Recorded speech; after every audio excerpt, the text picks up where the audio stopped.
오늘 말씀은 누가복음 22장 7절에서 23절까지의 말씀입니다. 말씀 제목은 마지막 성만찬의 비밀이다 하는 제목으로 함께 말씀을 나누기를 원합니다. 먼저 말씀을 봉독해 드리겠습니다. 6월절 양을 잡을 무교절 날이 이른지라. 예수께서 베드로와 요한을 보내시며 이르시되 가서 우리를 위하여 6월절을 준비하여 우리로 먹게 하라. 여짜오되 어디서 준비하기를 원하시나이까? 이르시되 보라, 너희가 성내로 들어가면 물 한 동이를 가지고 가는 사람을 만나리니 그가 들어가는 집으로 따라 들어가서 그 집 주인에게 이르되 선생님이 내게 하는 말씀이 내가 내 제자들과 함께 유월절을 먹을 객실이 어디 있느냐 하시더라 하라. 그리하면 그가 자리를 마련한 큰 다락방을 보이리니 거기서 준비하라 하시니 그들이 나가 그 하신 말씀대로 만나 유월절을 준비하니라. 때가 이르매 예수께서 사도들과 함께 앉으사 이르시되 내가 고난을 받기 전에 너희와 함께 이 유월절 먹기를 원하고 원하였노라. 내가 너희에게 이르노니 이 유월절이 하나님의 나라에서 이루기까지 다시 먹지 아니하리라 하시고 이에 잔을 받으사 감사하기도 하시고 이르시되 이것을 갖다가 너희끼리 나누라.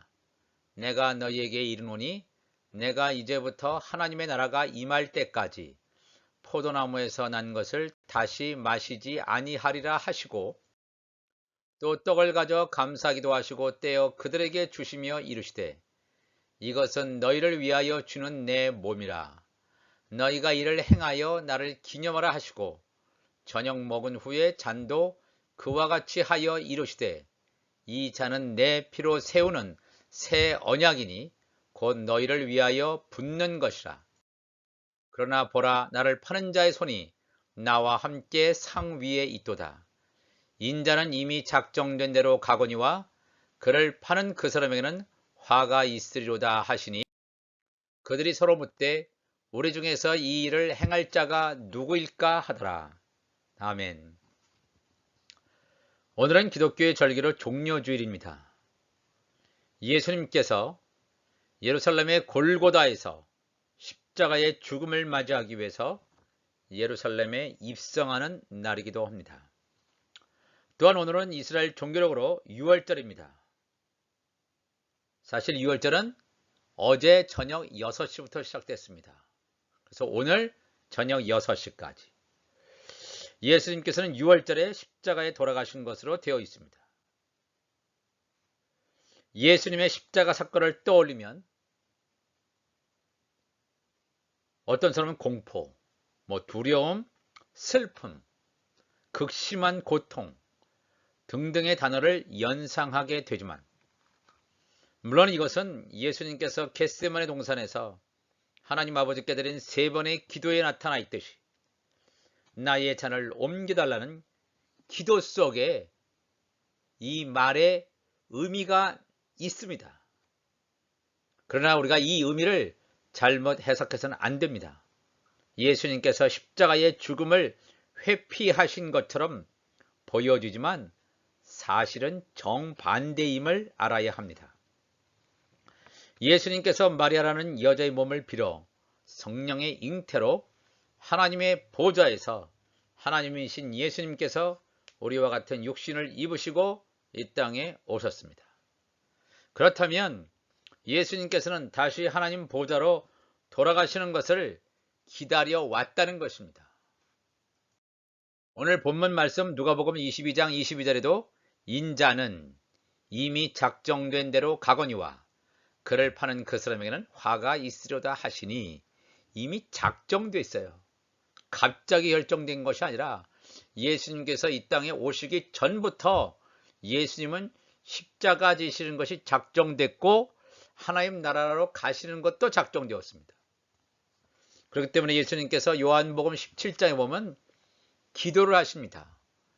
예수님께서 십자가 지시기 전에 하나님 아버지께 기도하시는데 아버지께서 내게 하라고 주신 일을 내가 이루어 아버지를 이 세상에서 영화롭게 하였사오니 하나님께서 예수님에게 주신 천국 복음을 제자들에게 다 전했습니다.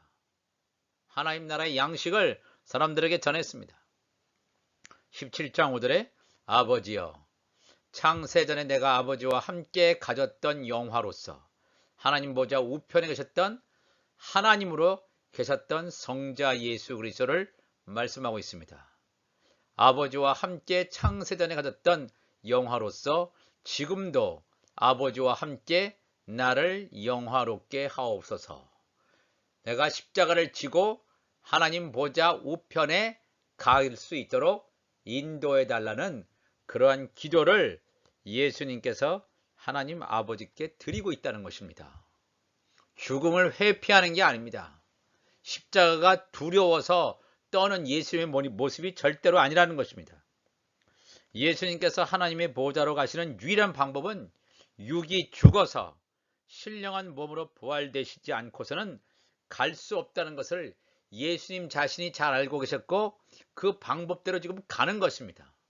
바로 이것은 예수님을 따라오는 자들로 하여금 이 방법으로 하나님 보좌 우편에 간다는 것을 예수님께서 미리 모범적으로 보여주고 있다는 것입니다.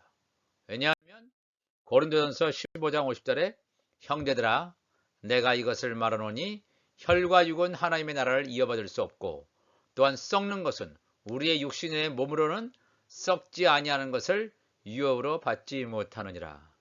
우리의 육신 이것으로는 하나님 나라를 갈 수 없다는 것입니다. 우리가 육은 죽고 영은 살아 신령한 몸으로 부활할 때만이 하늘나라에 갈 수 있다는 것을 분명히 사도 바울도 말씀하고 있습니다. 영이 죽고 영이 사는 것만이 하나님 보좌에 갈 수 있는 유일한 길이기 때문입니다. 일본의 후쿠시케 다카시라고 하는 사람이 있습니다. 일본에 잘 나가는 그런 비즈니스맨 그런 사람이었습니다. 그렇지만 이가 고통을 당합니다. 육신적인 고통을 당합니다. 그래서 이 사람을 후쿠시케 다카시를 가리켜서 육이 죽어 영이 산 사람을 한 이 별칭이 붙어 있을 정도로 하나님을 몰랐던 사람이지만 육이 죽음으로 말미암아 영이 산 것을 실제로 체험하고 일본 사회에 경종을 울려주는 믿음의 말씀을 증거하는 귀한 하나님의 사람이 되겠습니다. 예수님께서는 하나님의 시간표인 6월절에 십자가에 돌아가시기 위해서 6월절 전날에 제자들과 마지막 만찬을 계획하고 계셨습니다. 하나님께서 계획하신 예수님과 제자들 간의 6월절 전날의 만찬을 위해서 시간과 어디서 6월절 식사를 할 것인가, 장소는 어떻게 할 것인가, 사람들이 어떻게 준비되는가, 이것을 보면 참으로 놀라지 않을 수 없습니다.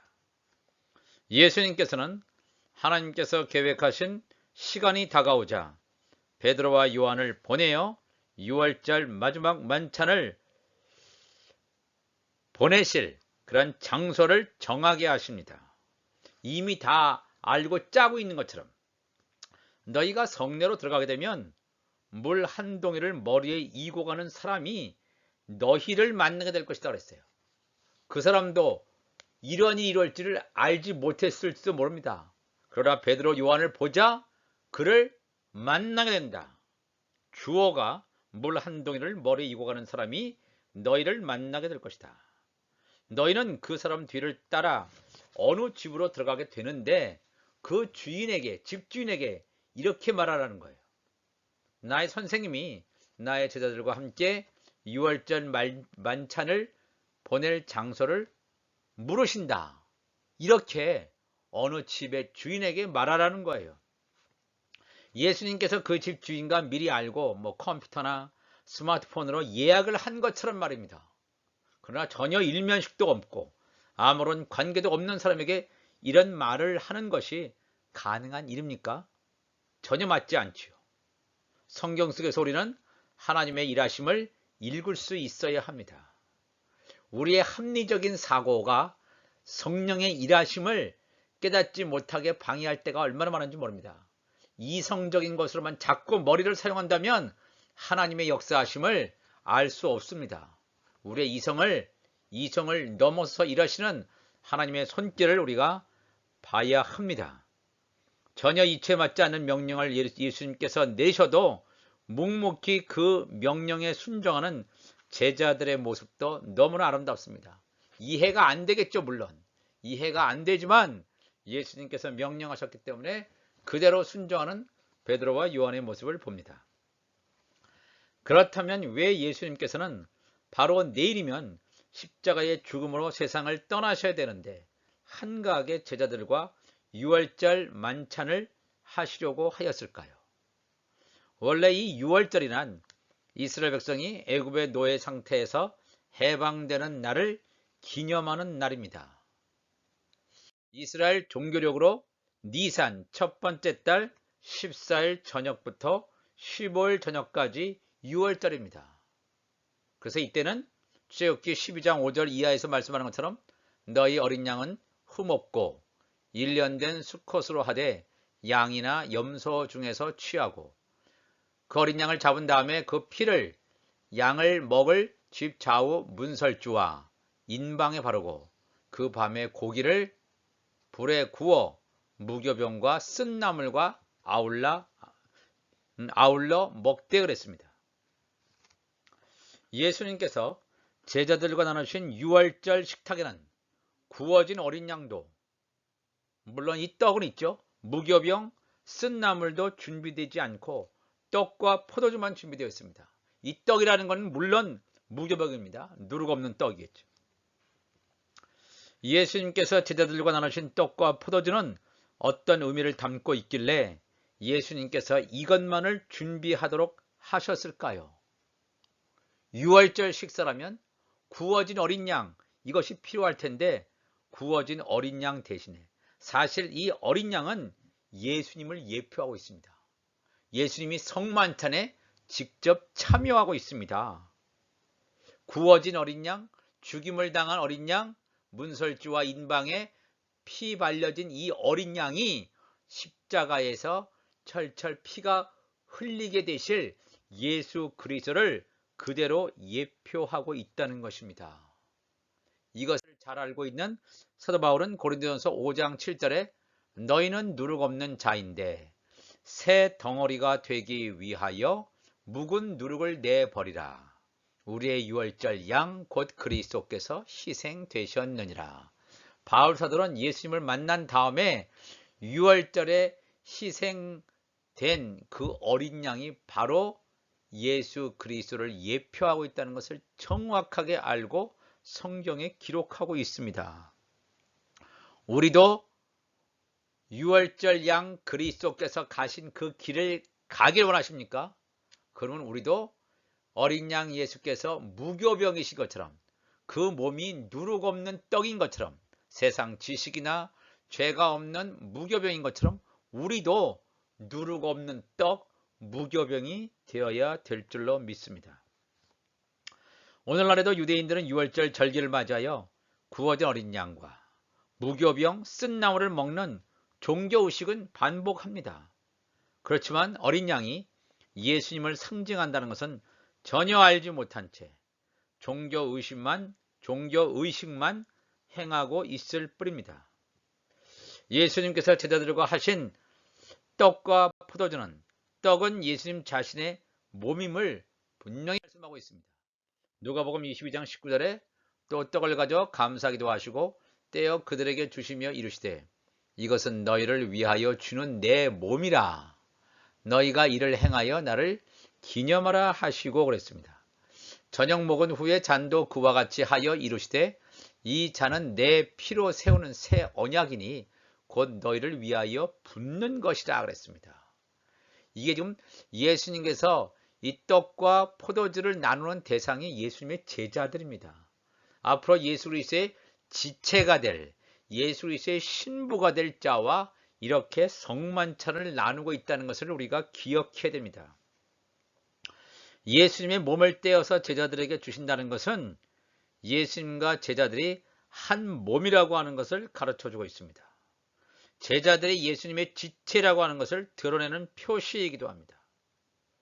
죽음의 전날 예수님과 제자들의 마지막 만찬이 한창 진행되고 있을 때 예수님께서는 누가복음 22장 21절에 그러나 보라 나를 파는 자의 손이 나와 함께 상 위에 있도다. 인자는 이미 작정된 대로 가거니와 그를 파는 그 사람에게는 화가 있으리로다 하시니 그들이 서로 묻되 우리 중에서 이 일을 행할 자가 누구일까 하더라 그랬습니다. 이 말을 들은 가룟 유다를 제외한 11명의 제자들은 예수님의 죽음의 순간이 다가오는 것도 견디기 어려웠을 것입니다. 이건 또한 무슨 소린가 하는 반응이었을 것입니다. 혹시 내가 잘못 들은 건 아닐까?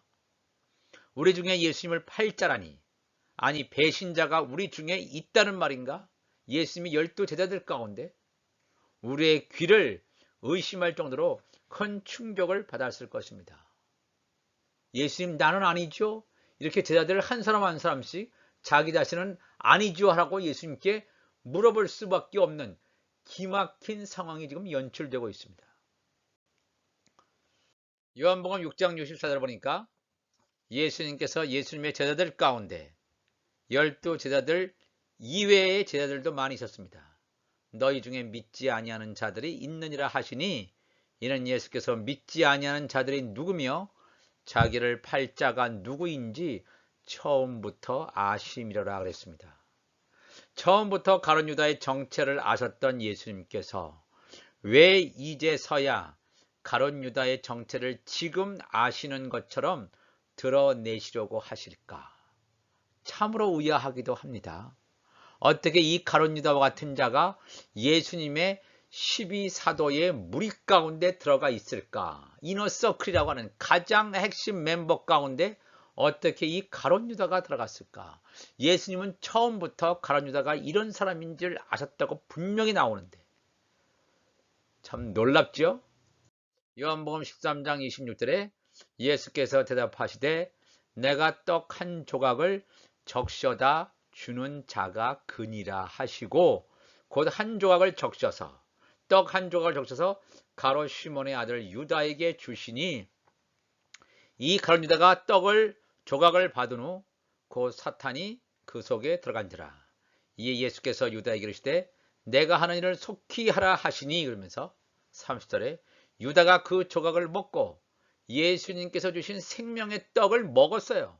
조각을 받고 곧 나가니 밤이다 그랬어요.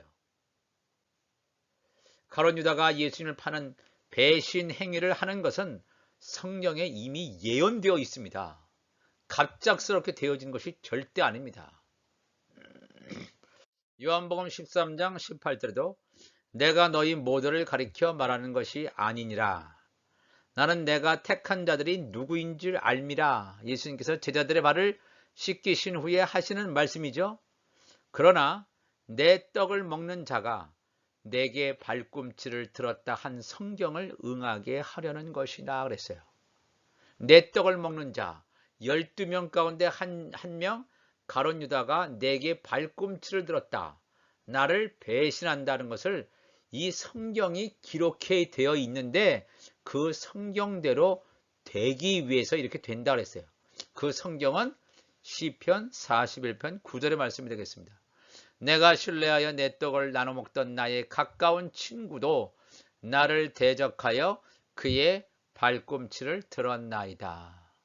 그의 발꿈치를 들어서 대적했던 시편 41편 9절에 메시아에 대한 이 말씀을 응하게 하기 위해서 가룟 유다가 거룩한 성만찬에서 예수님이 건네신 떡을 먹고 밤에 예수님을 팔기 위해서 나가는 장면은 그의 영적인 정체성을 고스란히 드러내주고 있습니다.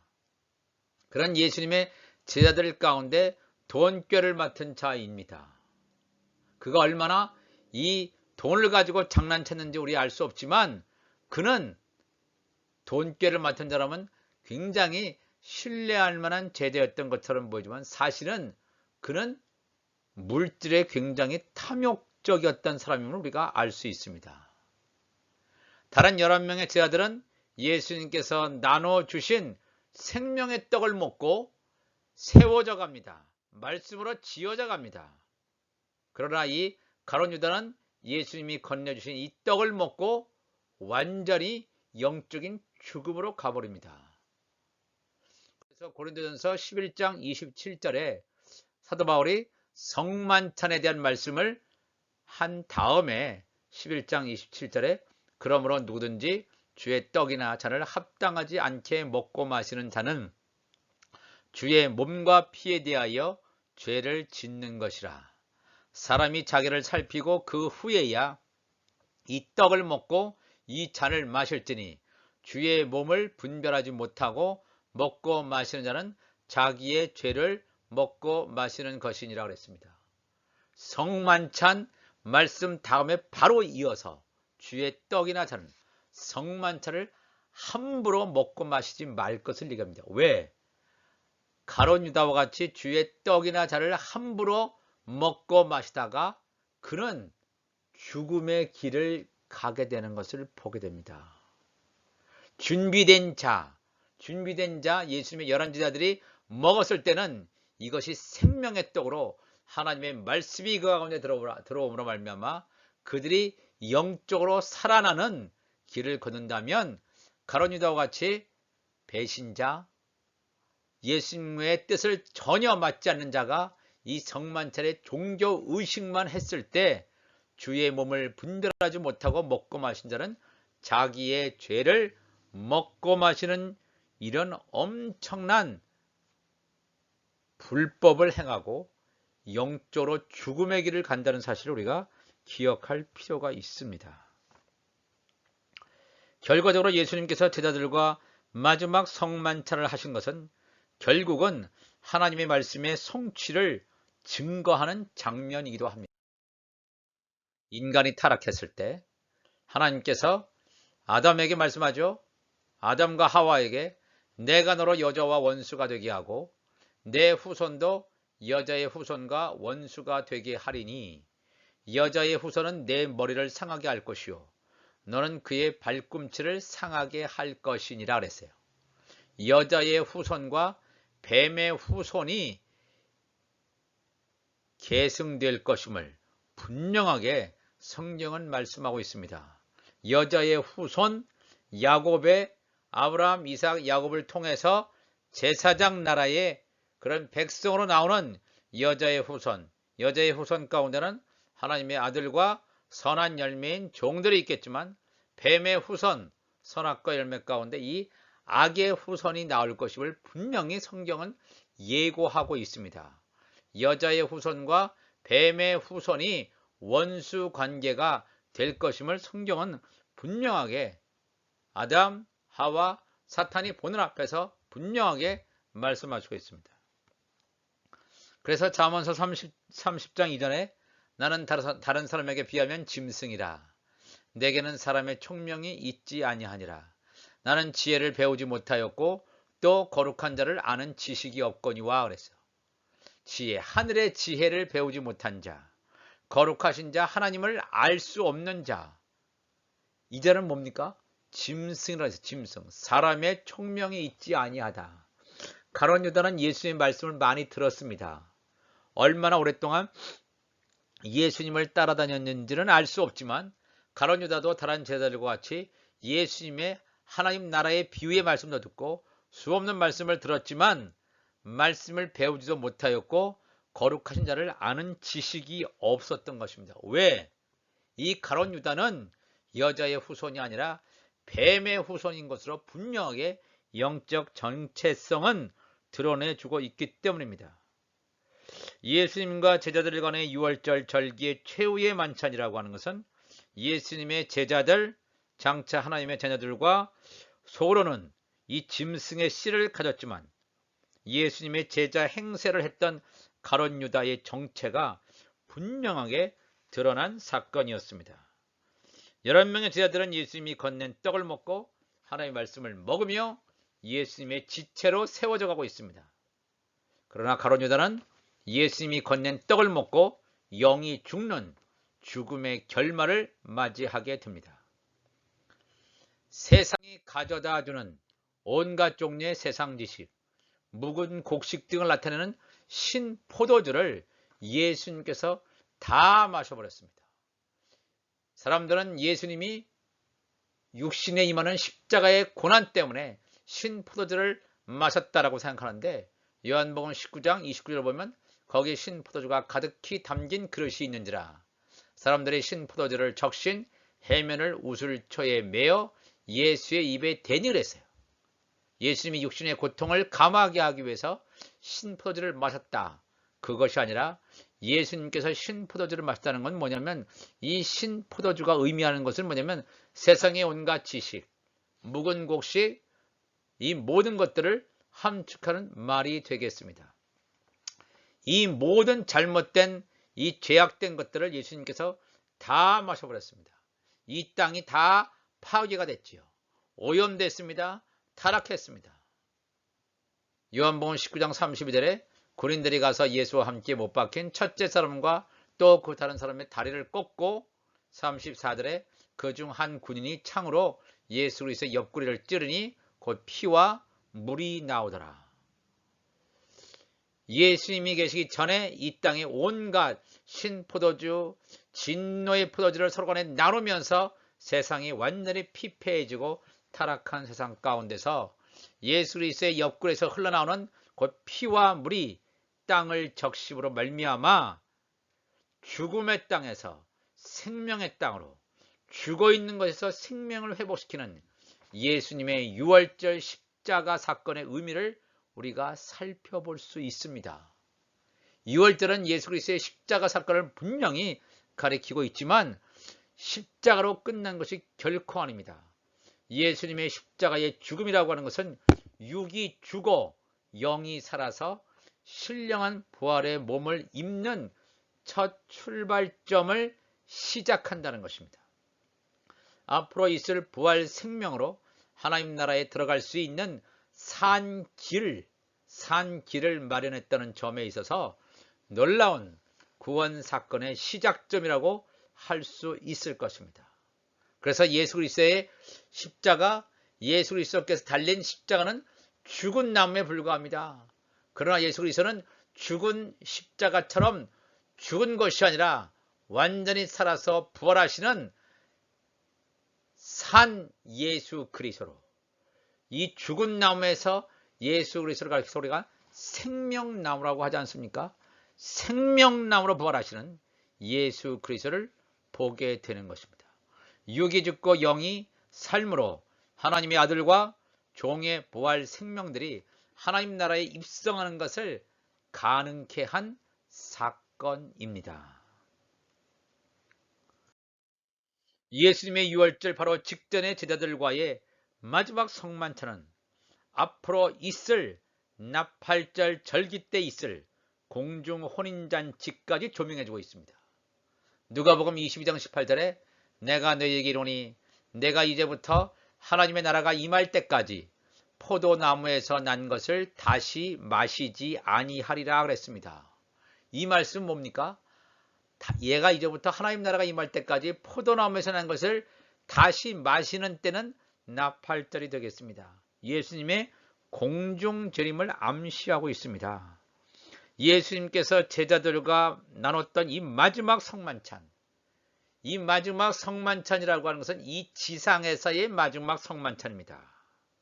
마지막 성만찬은 예수님의 죽음을 통해서 우리의 육이 죽고 영이 사는 과정을 통해서 부활의 신령한 몸을 입고 최종의 하이라이트인 공중혼인잔치에서 벌어질 성만찬, 놀라운 공중혼인잔치 때 예수님과 지체들의 완전한 몸의 회복을 미리 보여주고 있다고 할 수 있습니다.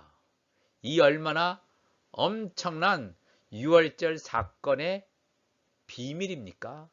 우리도 이 말씀을 우리의 심령 속에 담아서 유월절은 틀림없이 예수 그리스도의 십자가 사건을 조명하고 있는데, 이 십자가 사건을 넘어서서 예수님께서 제자들, 예수 그리스도의 지체가 될 자들에게 십자가 죽음이 끝이 아니라 부활 사건을 넘어서 부활 저편에서 너희들에게 곧 닥칠 나팔절 공중 혼인잔치에 있을 진짜 성만찬, 공중 혼인잔치까지 예고하고 있다는 그 놀라운 지평선의 연장을 바라보면서 오늘도 주 앞에 다가가는 우리 모두가 되시기를 주님의 이름으로 축복을 합니다.